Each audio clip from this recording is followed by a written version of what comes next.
busy announcements for Connacht. We have the team to take on Edinburgh tomorrow, and we'll be talking about that. And also we've got the re-signings for Connacht. I think we'll start with the match in hand. It's an interesting one. Is there any danger that there'll be a sort of a just another game syndrome here? Because you've qualified for Europe and you can't get to the final. So how are you handling that particular situation? No, I actually don't think there will be. I mean, I think we know we can't make that final now. We know we are in Europe next year. There has been talk amongst the players, which has been pleasing, that if we can stay in second spot in our conference, then that'll be the second best finish for Connacht in its history. So that's certainly something for us to strive to. At the same time, it's also as you'll see with the team selection, it's an opportunity for some players who've been close or thereabouts with our squad. They're getting opportunity on Saturday night, and I know for those men it's going to be a really big occasion. So others around the squad want to make sure it's a special night for them as well. Yeah, we've got a few interesting ones here. For the first time this season, we're going to see Alex Wooten at 15.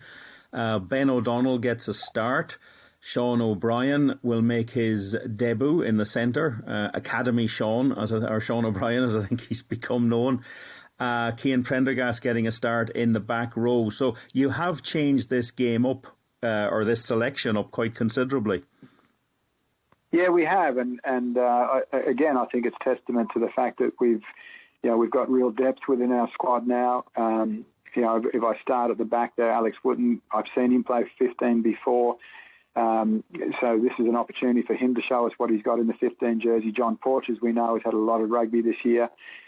We have the Anzac rule, which I think is worth pointing out to people, where we've got Jared Butler, who up until probably 6 months ago we thought was going to be Irish qualified, given that he'd had his three consecutive years in Ireland. But then the World Rugby brought in the rule that you have to have played Test rugby. So unfortunately, Jared is still a Kiwi passport holder, and you're only allowed 2 Anzacs on the field at any one time. So Benny O'Donnell coming in means that Jared and Benny are 2 Anzacs. So Johnny Porch, who's played a lot of rugby, we've given him this weekend off. Tiernan was to play there, but Tiernan unfortunately picked up a late injury. So Alex gets his chance to start at 15, which I'm excited about. On the other news there, you shared it with Sean O'Brien Jr. He's been brilliant for us all year. Third year academy, has played a lot or trained a lot with us. He's had opportunity, and then it's been taken away from him throughout the course of the year. So I'm really excited for him that he's getting that start. And then Cian Prendergast, who I think is he's a tremendous young footballer. We've signed him for next year, and he's also going to get a start. So there are some exciting changes to the squad, but I think they're all changes that have been done on merit, and I'm looking forward to seeing what those starters bring. And just on that, the other one that's a really important one is Oren McNulty, who, again, another Year 3 academy. As you will have read the other day, he's been offered a contract for next year, a development contract for next year. So it's a chance for us just to say to him, hey, listen, well done on that. Come off the bench and welcome to your first game of pro rugby. Yeah, it's important to bring these players through. One other player missing is Finlay Bealham. I see Jack Ainger getting the start there. Is Finlay okay? Finlay's fine. I had a call on Wednesday night from Andy Farrell, and Finlay has been called up to the Irish squad. So that's great news for Finlay. I think he's been playing fantastic football this year. So I'm really, really pleased that the recognition's been made there. I'm not sure whether he's going to be involved in the Test match this weekend against Scotland, but he's in the Irish training squad, and that's a good sign for him. That is excellent news, and it's good to see another Connacht player involved. It's the whole one of the major points of the whole operation. Just looking at Edinburgh, they've had a really disappointing season. Connacht were very good winners over there back late last year. They've been disrupted more than maybe anybody else with COVID in terms of fixtures being shifted around, and they've players away with Scotland, but they're still a threat, and they've probably got a lot of players now need to show a bit more fight maybe to their coaches and the whole organisation? Yeah, I mean, Edinburgh, for mine, were probably the team that developed the most last year, and I've been a little bit surprised that they haven't had the results this year. They are definitely depleted when Scotland are playing during the Six Nations period. We had a very good win against them over there in Murrayfield, as you said. But there's some real depth in their squad too, and I know they're still in Champions Cup. You would have seen that they're in the top 16 of Champions Cup, so they've still got a lot to play for. They've got players wanting to put their hands up, and I know they're very proud coaching group and playing group, and they're going to want to come here and try and get the W. So we're going to have to be at our best to beat them.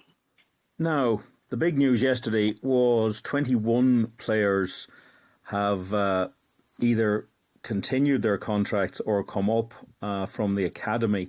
It's taken a while to get there, but that must give you a good sense going forward that there's a real feeling now of your team for next season is in place.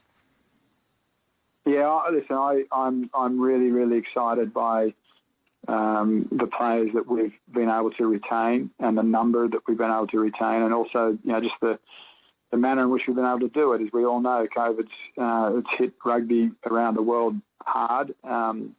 We had 27 players off contract, so to be keeping 21 of those boys is fantastic news. As everyone is aware too, over the last couple of seasons, we've had a fair bit of movement within our playing ranks, but I'm of the firm belief now that we are settling on what I believe is a winning squad.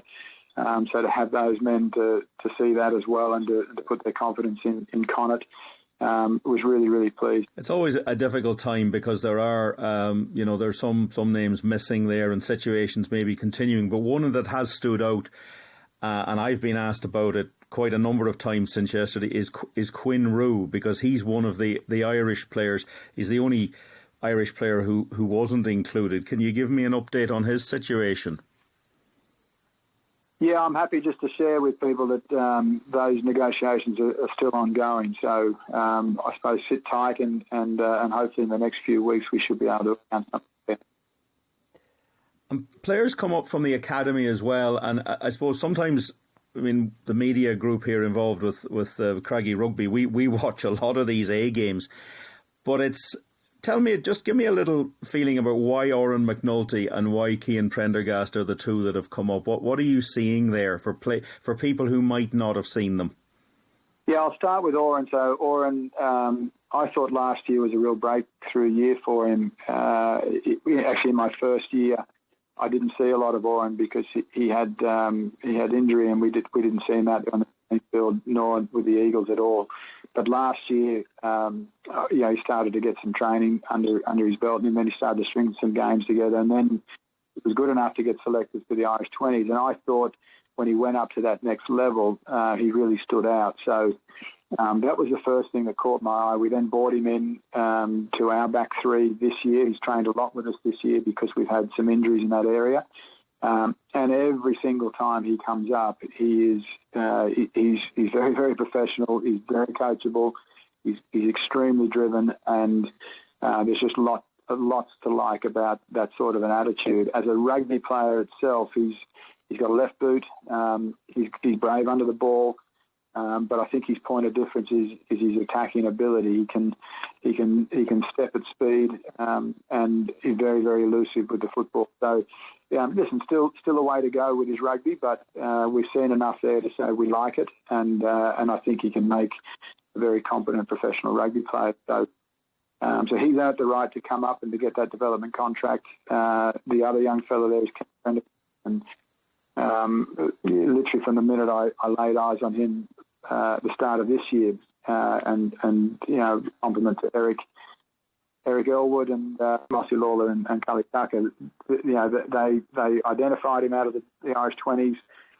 He's come in here. He's raw. He's robust, but he's tough, and he just gets rugby. I love his physicality. I love the fact he pops up in the right spot at the right time. I think this bloke's got an enormous future, and to be able to sign him at Connacht for 2 years is a great thing for us. So watch this space. I think he's going to be very special, that boy. That's great to hear, and it's it's good to watch the development of players. It's certainly it's one of the joys of being able to see guys coming through. Just to finish with, Andy, what do you need to do tomorrow to get the result over the line? The last game didn't go quite the way you wanted it, although it was very tight. But tomorrow night, how do you get the W rather than Edinburgh? Yeah, I think first and foremost, we've got to play to our strengths. So, as we've seen this year, our ability to play in the right areas of the field has been very good. So we've got to make sure we play with that ball in front of us, and when we get our opportunities, we've got to be clinical. From a defensive point of view, Edinburgh like to play quite an abrasive game up front. 3 forward runners off their 9 or 3 forwards off their 10, and then they'll look to try and exploit space. So we've got to be brave with our line speed, get up, try and get our ball in front, and knock down those initial threats. And if we can do that and only give them slow ball, it'll be a great contest. And the boys are very excited, and we're hoping to get that W.